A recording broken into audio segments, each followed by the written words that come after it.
તો સુરતમાં 118 રત્ન કલાકારોને ઝેરી દવાની અસર થતા હોસ્પિટલમાં દાખલ કરવામાં આવ્યા છે. કાપોદ્રા વિસ્તારના મિલેનિયમ કોમ્પ્લેક્સમાં આવેલા અનબ જેમ્સ નામના કારખાનામાં આ ઘટના ઘટી છે, જેમાં કારખાનામાં 120 જેટલા રત્ન કલાકાર કામ કરતા હતા. 118 રત્ન કલાકારોને પાણી પીધા બાદ ચક્કર આવવાની સમસ્યા થઈ હતી, જેથી રત્ન કલાકારોએ માલિકને જાણ કરી. માલિકે તપાસ કરતા જાણવા મળ્યું કે રત્ન કલાકારો માટીના પીવાના પાણીના ફિલ્ટર પ્લાન્ટમાં અજાણ્યા શખ્સે અનાજમાં નાખવાની કીટનાશક દવા નાખી હતી. કંપની માલિકે તાત્કાલિક ક્ષણવારનો વિલંબ કર્યા વગર 104 રત્ન કલાકારોને હોસ્પિટલમાં દાખલ કરાવ્યા હતા. તમામને કોઈ આડઅસર ના થાય તે માટે રિપોર્ટ કરવાની પણ સારવાર શરૂ કરાવી હતી. હાલ તમામ રત્ન કલાકારોની તબિયત સ્થિર છે.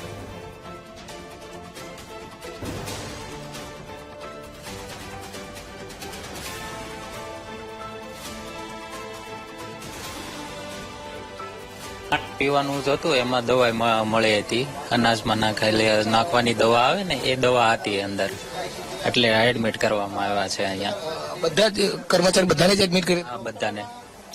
કોઈની કઈ અસર થઈ હતી ક્યારે?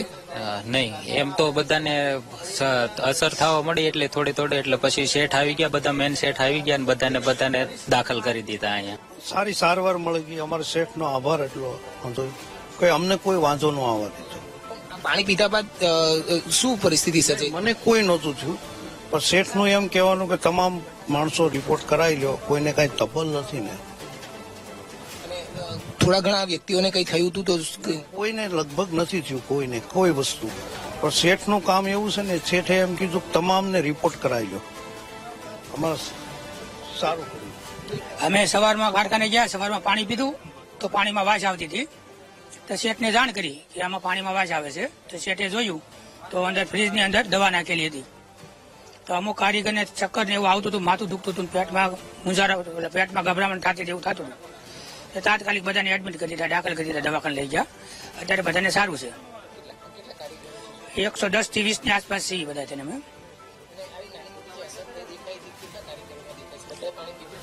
હા, જેને પાણી પીધું અને અમુકને દેખાણી છે, બધાને નહીં, પણ અમુકને દેખાણી, અને બધાને એડમિટ તો બધાને કરી દીધા છે. એટલે બધાને સારું જ છે અત્યારે. હા, બધું ચેકઅપ, બધી સારવાર ચાલુ જ છે અત્યારે, કોઈને કઈ તકલીફ છે નહીં અત્યારે. કામ કરીએ છીએ ફેક્ટરીમાં, ડાયમંડ ફેક્ટરીમાં. તો જ્યાં પાણીના ફ્રીજમાં કોઈ દવા નાખી દીધી હતી, તો એના હિસાબે અમારે હોસ્પિટલમાં આવવું પડ્યું છે. હવે એ કંઈક ઘઉંમાં નાખવાની દવા હોય એવું જણાવ્યું હતું શેઠ. હા, બધાની તબિયત સારી છે, કઈ વાંધો નહીં. હા, મેં પીધું હતું. હા, થોડીક વાર લાગ્યું હતું એવું. પાણી પીધું ને પછી કલાક પછી ચક્કર ચડતા હતા, પેટમાં લોસા વળતા હતા એવું. પછી તરત હોસ્પિટલમાં અમને બધાને એડમિટ કરી દીધા શેઠે.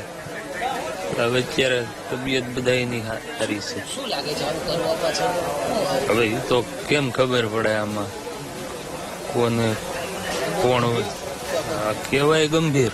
બસ બધાને પાણીની વાસ આવી ને થોડુંક માથાને એવું દુખાવો ચાલુ થઈ ગયો હતો, એટલે પછી શેઠે કીધું બધા દવાખાને દાખલ થઈ જવાનું.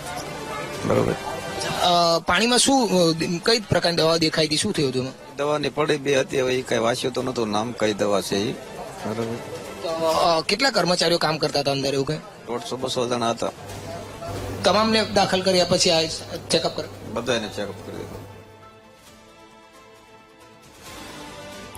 તો સુરતમાં 118 રત્ન કલાકારોને ઝેરી દવાની અસર થઈ છે. પાણીની અંદર કોને ઝેરી પદાર્થ મિલાવ્યો હતો તે અંગે પણ પ્રશ્ન છે. આ એક રાક્ષસી કૃત્ય હોવાનું મંત્રીએ પણ જણાવ્યું છે. ઘટના અંગે વાત કરીએ કે 118 રત્ન કલાકારોને સારવાર માટે હોસ્પિટલ ખાતે પણ લઈ જવામાં આવ્યા છે.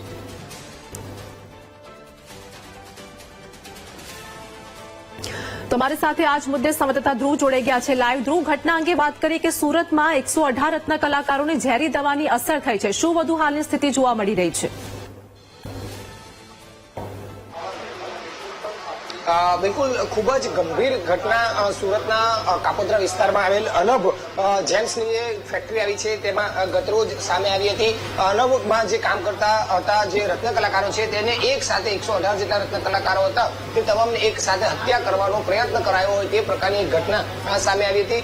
જે અનબ ફેક્ટરીમાં જે વોટર કુલર પાણી આવ્યું હતું તેની અંદર ઝેરી દવા એટલે કે ખાસ કરીને કહી શકાય તો કે અનાજમાં નાખવાની જે દવાની પડીકી હતી તે એમાં મિક્સ કરી દેવામાં આવી હતી અને તે પાણી પીવાને કારણે અનેક રત્ન કલાકારોને પેટમાં દુખાવો, માથામાં દુખાવો, ચક્કર જેવી સ્થિતિ સર્જાઈ હતી. પાણીમાં પણ દુર્ગંધ આવતી હતી. એટલે કેટલાક રત્ન કલાકારોએ આ બાબતે સેફને પણ વાત કરી કે આ પ્રકારની દુર્ગંધ આવે છે. કંપનીના માલિકે તાત્કાલિક પાણીની તપાસ કરતા તેમાંથી આ પ્રકારની દવાની એક પડીકી મળી આવી હતી, જેને લઈને તાત્કાલિક જ જે કંપનીના માલિક હતા તેમને તમામ જે રત્ન કલાકારો છે તેને સારવાર માટે જુદી જુદી 2 હોસ્પિટલમાં ખસેડવામાં આવ્યા હતા. જેમાં હાલ તો તમામની સ્થિતિ સારી છે. ખાલી 2 જેટલા રત્ન કલાકારો જે છે તેમને આઈસીયુમાં દાખલ કરવા પડ્યા હતા. પરંતુ સાવચેતીના ભાગરૂપે જેટલા પણ રત્ન કલાકારો હતા તે તમામનું બોડી ચેકઅપ કરવાનો નિર્ણય લેવાયો અને તમામને જે છે તે હોસ્પિટલમાં સારવાર રાખવામાં આવી. 24 કલાક માટે સારવાર રાખવામાં આવી. હાલ આ ફેક્ટરી પર અત્યારે બંધ કરવામાં આવી છે, તાળું મારી દેવામાં આવ્યું છે અને આ જ ફેક્ટરીમાં જે છે તે ગતરોજ 118 જેટલા કર્મચારીઓને ઝેરી દવાની અસર પણ થઈ હતી પાણી પીવા બાદ. હવે જોવાનું એ છે કે જ્યારે આ બાબતે કાપોદ્રા પોલીસને પણ જાણ થઈ, કાપોદ્રા પોલીસ ઘટના સ્થળે પહોંચી હતી. પોલીસે આ બાબતે તપાસ પણ શરૂ કરી દીધી છે અને પાણીના FSLના સેમ્પલ પણ લેવામાં આવ્યા છે. જે દવા હતી તે દવાના પણ સેમ્પલ લેવામાં આવ્યા છે અને પાણીમાં ઝેર ભેળવ્યું છે કે નહીં અને તે સેમ્પલ લેવામાં આવ્યા છે અને ભેળવ્યું તો ઇરાદાપૂર્વક ભેળવ્યું છે કે કેમ અને કોનું આ કૃત્ય છે તે તમામ બાબતે તપાસ કરવામાં આવી રહી છે. બીજી તરફ આ ઘટનાની જાણ થતા જ રાજ્ય શિક્ષણ મંત્રી પણ મોડી રાત્રે સુરતમાં આવી પહોંચ્યા હતા અને સુરતમાં જે છે તે કિરણ હોસ્પિટલમાં જે સારવાર લે છે તે તમામ જગ્યાએ તેઓની સાર સંભાળ લીધી હતી, ખબર અંતર પૂછવા પહોંચ્યા હતા. જ્યાં શિક્ષણ મંત્રીએ પણ કહ્યું હતું કે આ એક રાક્ષસી કૃત્ય છે, જેણે પણ કર્યું છે ખૂબ જ આ ગંભીર બાબત છે અને તેને કોઈ પણ રીતે બક્ષવામાં નહીં આવે. ખાસ કરીને આ રીતની ઘટના કોને કરી છે તે અત્યારે તપાસ કરવા માટે પોલીસને પણ કહી દીધું છે. સાથે સાથે મુખ્યમંત્રી જે છે તેમને પણ આ ઘટનાની જાણ થઈ અને તાત્કાલિક મુખ્યમંત્રીએ પણ આમાં સંપૂર્ણ ધ્યાન આપવા માટેની વાત કરી છે અને તેના જ કારણે તેઓ રાત્રે ત્યાં તાત્કાલિક જે દાખલ દર્દીઓ છે તેની સંભાળ લેવા માટે, ખબર અંતર પૂછવા માટે પહોંચે તે પ્રકારની તેમને સૂચના આપી હતી અને તેના જ કારણે તેઓ મોડી રાત્રે કિરણ હોસ્પિટલ પણ પહોંચ્યા હતા.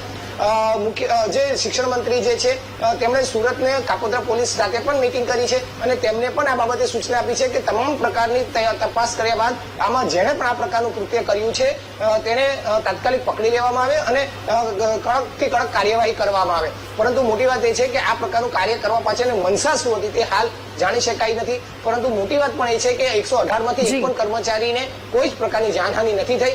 સમયસર આ બાબતની જાણ થઈ જતા તમામને હોસ્પિટલમાં દાખલ પણ કરી દેવામાં આવ્યા છે. જો કોઈ મોટી અસર થઈ હોત તો 118 કર્મચારીઓમાંથી મોટી સંખ્યામાં જાનહાનિના સમાચાર પણ સામે આવી શક્યા હોત અને એક અરેરાટી ભર્યા એક સમાચાર જે છે તે સામે આવે તેવી સ્થિતિ હતી.